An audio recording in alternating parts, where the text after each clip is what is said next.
Mwanamke, kipindi mumeo anapambana na stresi za maisha, wewe pambana sana kuchunguza simu yake. Kipindi ambacho mwanaume anawaza sana kuhusu maisha, hawazi chochote kwenye maisha yake, wewe kazana sana kumtuhumu kwamba ni msaliti. Na kwenye kipindi hicho mwanaume huwa hajitetei, huwa hakatai, wala huwa hasemi chochote, huwa anakuwa mnyonge sana. Anakusikiliza wewe kwenye kila unachojisikia kuongea juu yake, anakuacha uzungumze.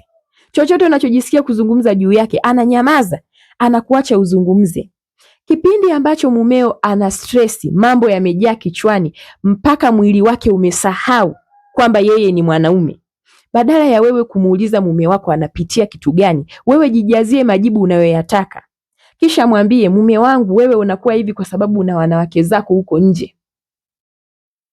Wakati mwanaume hataki hata hayo mambo, anawaza tu pesa, wakati huo kichwa kimejaa, na wewe hujui mume wako anapitia nini.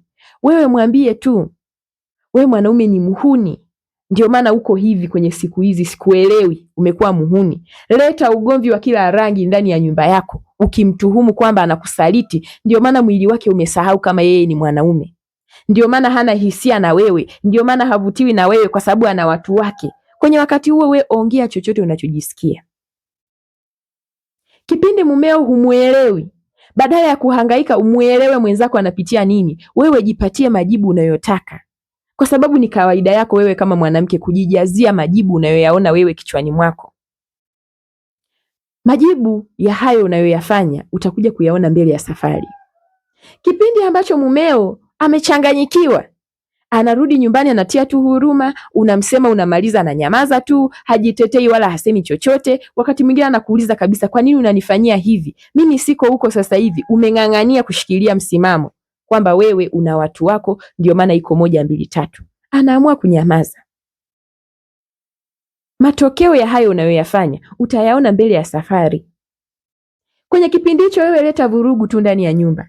Mnunie mumeo bila sababu, kasirika hovyo, mfokee, mseme kama mtoto, ongea vyovyote unavyotaka. Na unajua unapokuwa kwenye hali ya kumtuhumu mumeo usaliti, unavyojiachia kuropoka kila unachojisikia, wewe ropoka kwenye wakati huo. Fainali ni baada ya mumeo kupata alichokuwa anakitafuta. Ndugu yangu, utakaa sana uwape ushuhuda watu kwamba wanaume wakipata pesa wanakuwa mbwa. Lakini unasahau ulichokuwa ukikifanya kipindi mwanaume wako amechanganyikiwa na maisha. Najua utaenda kuwapa ushuhuda wenzako, uwaambie wanaume wanawavumilia wakati hawana kitu, wakipata kitu wanakukimbia. Kipindi mwanaume anajitafuta, haoni msaada wowote. Zaidi nyumbani kwake, badala ya kupata amani, amekuwa akituhumiwa kwamba yeye ni msaliti, mwanaume muhuni, ana wanawake zake. Hicho kipindi huwa mwanaume ametelekezwa kihisia. Anaona wazi, mimi napambania maisha peke yangu. Yaani akili ya mwenzangu na ya kwangu iko tofauti. Mimi sasa hivi nawaza pesa, mwenzangu anawaza mambo ya usaliti ndani ya ndoa. Sio awaze tu, mpaka inafikia kipindi ananituhumu live, wewe mwanaume ni msaliti. Hicho kipindi mwanaume anapojipata, anakumbuka kile kipindi, namna alivyotelekezwa na wewe.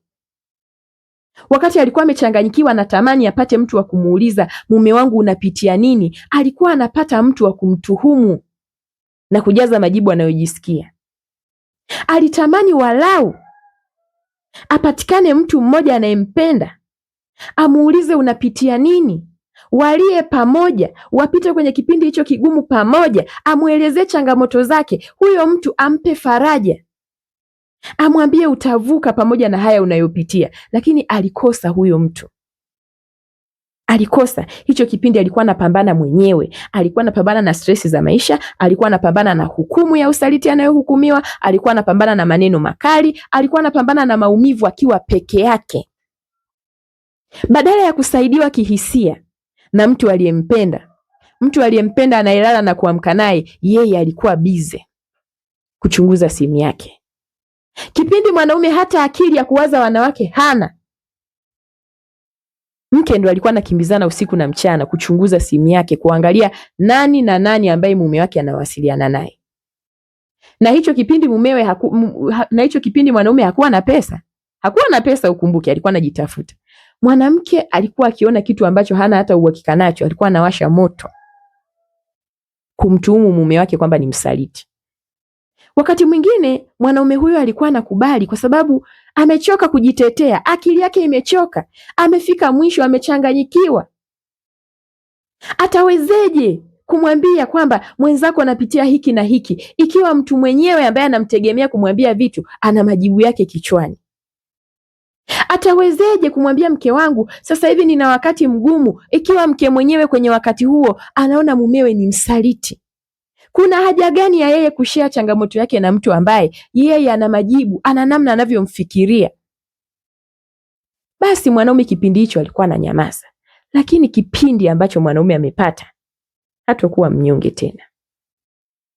Yale yote ambayo aliyapitia, yale magumu yote, atahakikisha analipiza kisasi kwa yale yote aliyofanyiwa kwenye kipindi alichokuwa akijitafuta. Atahakikisha na yeye anamuumiza huyo mtu aliyekuwa anamuumiza kwenye wakati aliyokuwa anaumia, kwa sababu huo wakati alikuwa anapewa maumivu juu ya maumivu. Badala ya kusaidika, alikuwa anakandamizwa.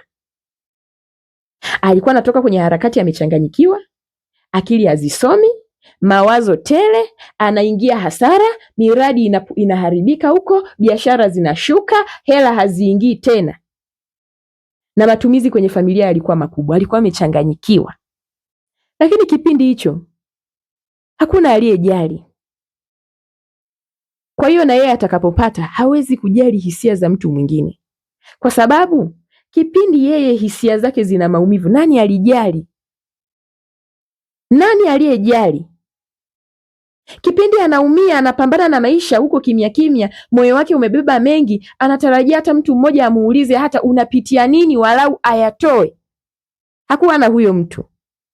Mara nyingi alikuwa akitamani kuyatoa hayo, akifika tu nyumbani kwake, hukumu za usaliti zinaanza. Wewe sasa hivi tuna wiki moja humu ndani, wewe sasa hivi tuna wiki mbili, uhuni umekuzidia, sijui nini kimekuzidia, mwanaume una tamaa, mwanaume una nini. Alikuwa ananyamaza, maskini ya Mungu, hajitetei, kwa sababu alikuwa ameweka nia moyoni mwake kwamba siku nikija kupata ninachokitafuta ndio nitakuja kuongea, na sitokuja kuzungumza kwa maneno, nitakuja kuzungumza kwa vitendo. Na hayo ndiyo matokeo ambayo yanawakuta wanawake wengi sana wanaume wanapopata pesa. Mara nyingi sana mmekuwa ni watu ambao mnalaumu kwamba wanaume wakipata pesa wanabadilika, wanakuwa hivi, wanakuwa vile. Tatizo linaanzia huku walikokuwa wanajitafuta. Baadhi ya wanawake nyinyi hamjui kwamba kitu kidogo tu mwanaume anakirekodi kwenye kumbukumbu yake, ambacho amefanyiwa kipindi hisia zake haziko sawa, kipindi amechanganyikiwa na maisha, hicho atakikumbuka milele. Wakati ambao mwili wake ulikuwa umesahau kama yeye ni mwanaume, yaani hasisimki kwa namna yoyote, mpaka mwanaume wakati mwingine alikuwa anajifikiria au mimi ni mgonjwa. Anatamani hata wewe labda badala ya kumlaumu ujaribu labda kumsaidia, labda angalie kama yuko salama. Wewe mwenyewe ndio wewe unaongea tu. Hicho kipindi mwanaume alitamani labda sijui niende kwa mchepuko, hana pesa sasa. Yaani kuna kipindi kinafika kwenye maisha ya mwanaume anatamani atafute hata mwanamke wa kumnunua huko, aende angalau akampapasi hata mwilini aone, je, hivi mimi kweli bado ni mwanaume? Wanawake hiki kitu hatukijui kwenye akili zetu, lakini wanaume wanapitia.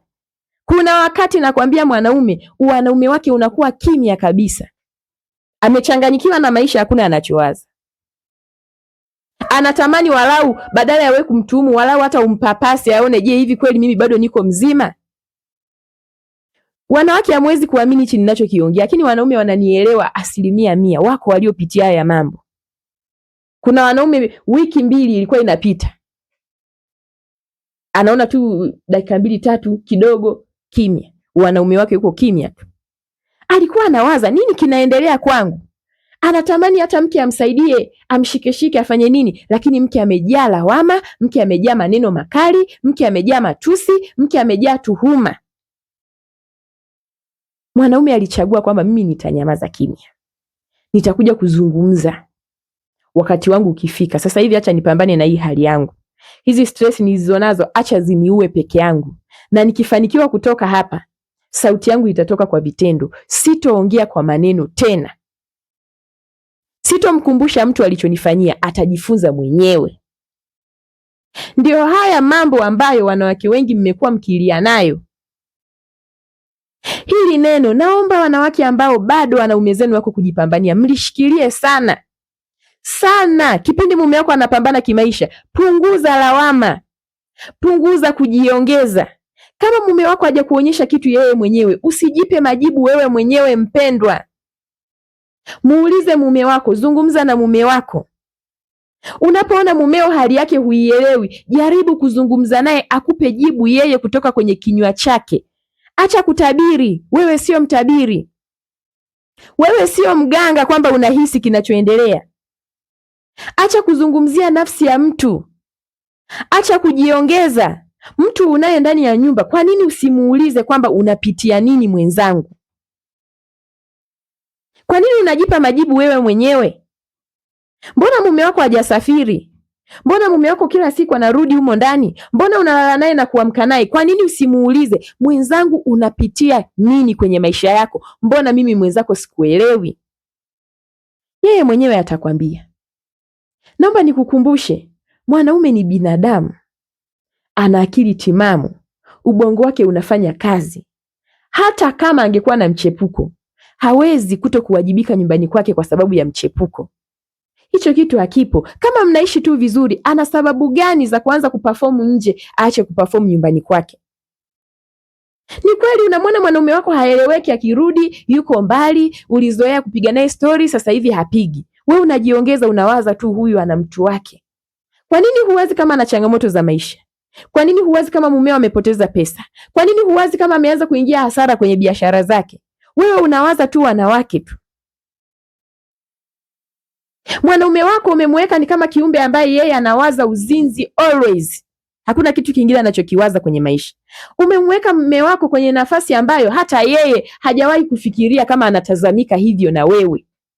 Haelewi, hata yeye hana habari kwamba ni mtu wa namna hiyo. Hiyo picha wewe umejijengea wewe binafsi. Hata yeye haelewi kama ni mtu wa namna hiyo. Anashangaa tu wewe unavyomtuhumu. Haya mambo yapo. Yapo. Wanaume wangepewa nafasi ya kusema ni kwa nini ulibadilika baada ya kupata pesa, watu wangeshangaa hapa. Watu wamekuwa na tuhuma mara nyingi wakiwazungumzia wanaume wakipata pesa hawaeleweki, wanabadilika bila sababu, lakini sisi tunaowasikiliza hatukuwepo.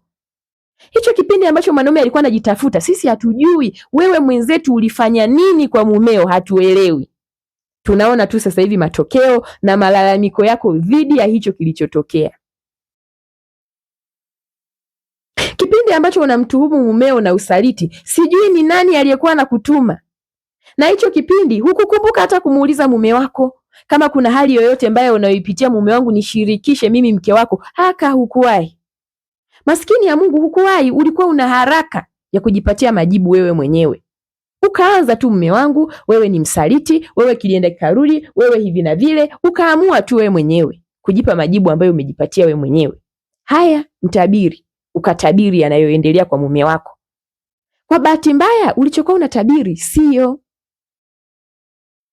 Namna ambavyo ulikuwa ukimtuhumu mumeo, namna ambavyo ulikuwa ukimtukana mumeo, namna ulivyokuwa ukimsimanga mumeo aliweka kisasi kizito.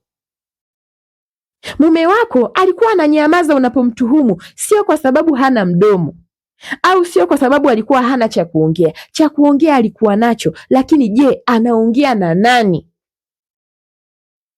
Alipokuwa anatamani kusema mimi mwenzako napitia hiki, ndio alikuwa anakatishwa tamaa na maneno yako pale unapomuita msaliti. Anaamua sasa nifanyie nini? Mwenzangu ananiona hivi. Yale maneno yanamuumiza, anakata tamaa, anaamua kubaki na kitu chake moyoni. Wanaume wengine kwenye hali hizo hizo mbaya walienda huko nje wakatafuta wanawake wengine. Hakuwa na pesa, lakini kitendo cha kurudi nyumbani kukosa amani kilikuwa kinamtesa. Na zile tuhuma za kwamba yeye ni msaliti zilikuwa zinamnyanyasa kiasi kwamba akaona afadhali niwe msaliti mazima. Haina haja ya mimi kutulia ikiwa mwanamke wangu ananiona mimi ni msaliti. Akaamua kujitafutia mwanamke wake huko nje. Ni kweli huyo ni mwanamke wa mtaani kama wewe unavyosema. Ni kweli huyo ni mwanamke tu wa hovyo kama wewe unavyomuona, lakini aliplay part kubwa sana kwenye kipindi ambacho mumeo alikuwa na mateso makali sana moyoni mwake. Sasa hivi amepata. Unafikiri atakukumbuka? Unafikiri atakuwazia? Unafikiri atakuonea huruma? Hapana, hakuna kitu kama hicho. Mwanamke, nikushauri tu kitu, jifunze kuwa mtulivu, usiwe na kiherehere, usiwe na haraka. Unapoona mabadiliko kwa mume wako, tafadhali sana uliza. Ndio maana kuna kitu kinaitwa swali kwenye maisha. Uliza, mume wangu, mbona mwenzangu sasa hivi naona uko 1 2 3, sikuelewi, kuna nini baba yangu? Mwacha akupe jibu yeye mwenyewe kwa kinywa chake. Mbona mume wako ana mdomo? Wewe unajipatia majibu wewe kama nani? Wewe hauko kwenye moyo wa mume wako wala hauko kwenye akili ya mume wako. Kwa nini ujipatie majibu ambayo wewe unahisi ni sahihi? Vipi kama unachokiwaza hakiko hivyo? Nakushauri muulize mume wako, mume wangu, mimi sikuelewi, mwache akupe jibu. Na siku zote usipende kuwa mtu wa kuongelea jambo ambalo mtu hajaliongea. Kitu ambacho mtu hajatamka, achana nacho. Wewe usiongee. Jibu ambalo mtu hajakupa, wewe usijijibie.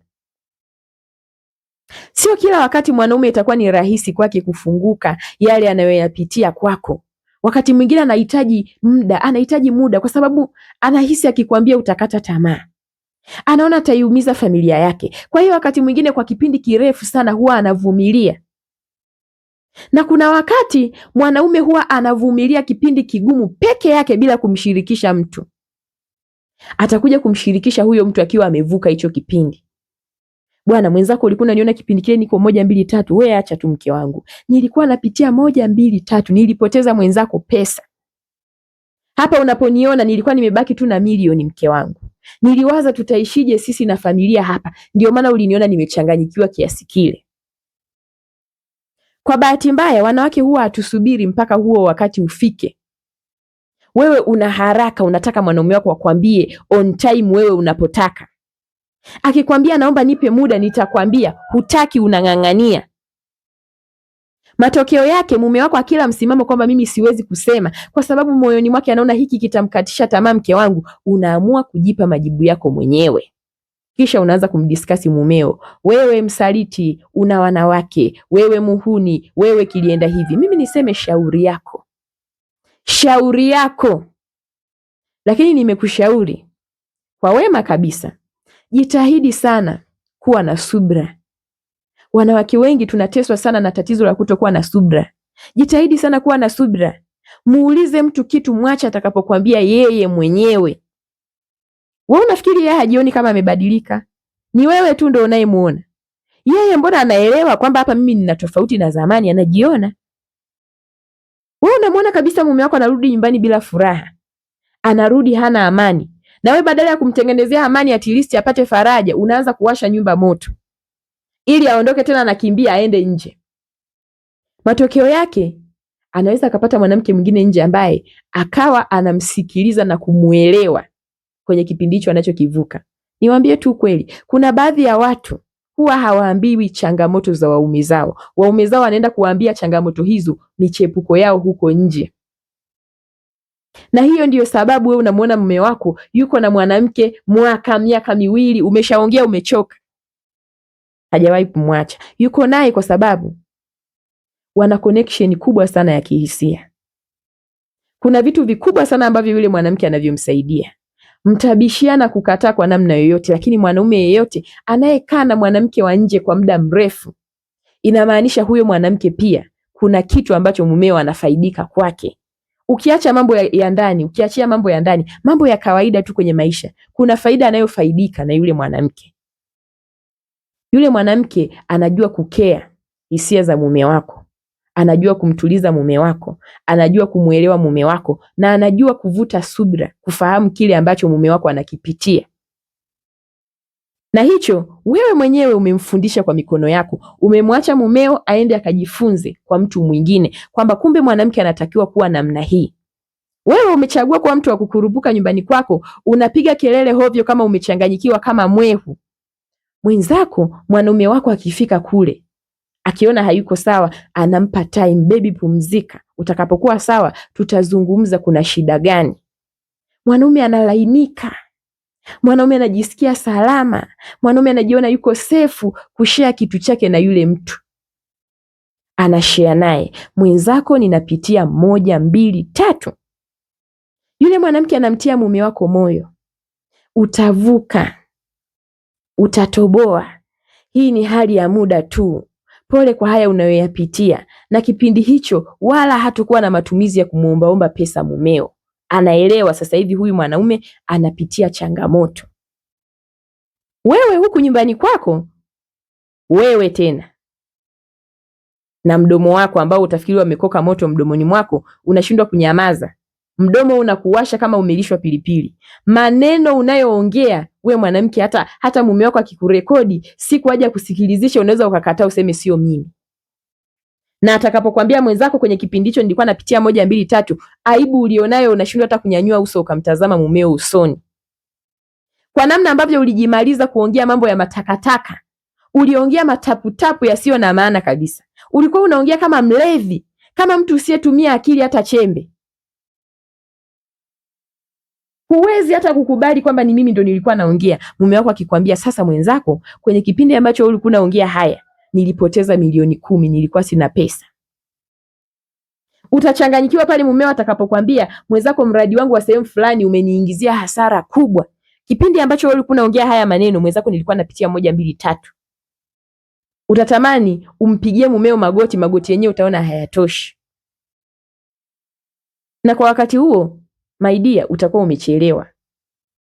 Utakuwa umechelewa sana.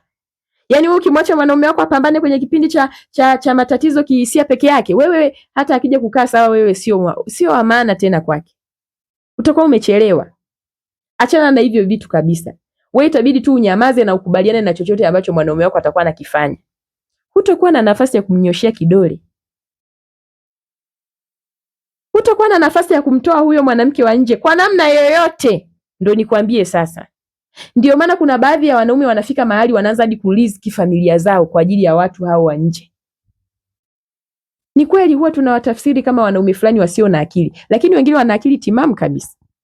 Wana sababu zinazowafanya wao kuwang'ang'ania hao wanawake wa nje. Na kuna wengine mlipewa option kabisa. Kubali bi mdogo awepo, ukishindwa nenda zako.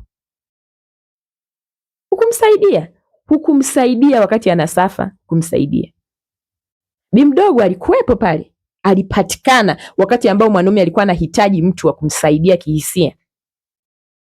Ndiyo, wanaume ni wahuni kama mnavyosema. Lakini kuhusu mwanaume kuacha kuondoka nyumbani kwake akatulia na mwanamke mmoja, kama ni muhuni, kwa nini asirukie yule akarukia yule akarukia yule akarukia yule? Kwa nini ametulia na mmoja? Huo ndio uhuni wa mwanaume ulivyo? Sio kweli. Mwanamke, hiki nilichokiongea kisikilize na ukiweke kwenye akili yako. Yaani hakikisha kimekaa kabisa kwenye akili yako hapa, ujifunze kuwa na subira. Utavuruga familia yako kwa mikono yako. Utamvuruga mume wako kwa ujinga wako. Utavuruga ndoa yako kwa kiherehere chako, kwa kutokuwa na subira. Utamkaribisha mtu mwingine aonekane perfect kwa mume wako kuliko wewe, kwa mdomo wako mwenyewe, kwa namna ambavyo utakuwa unadili na mwanaume kipindi ambacho hayuko sawa. Mwenzako akidili na mwanaume vizuri, we habari yako imekwisha. Sijui utafanya nini ili yule mwanamke asionekane wa thamani kwa mwanaume. Sijui utamuongelea nini, mimi sikioni ambacho utakifanya ikifikia hatua kama hiyo. Tusidanganyane, wanaume wanapokuwa wamepata pesa, kuja kuambizana tu kauli nyepesi, wanaume wanabadilika bila sababu, ina maana wao hawana akili timamu. Wanaume hawapendi wakiwa na pesa. Mwanaume anapokuwa na pesa, anaanza kukitengeneza vizuri kile kitu alichokuwa nacho kabla hana pesa. Wewe wakwako kwa nini ameanza kuhangaika na mwanamke mwingine huko nje? Na anakuwa serious kabisa kukufanya, anakuwekea competition wewe na mwanamke wa nje. Mimi naambiaga hivi vitu, jamani, tusiwe na chuki. Yaani vitu vingine usipojaji kwa chuki, utanielewa vizuri kabisa nachokiongea.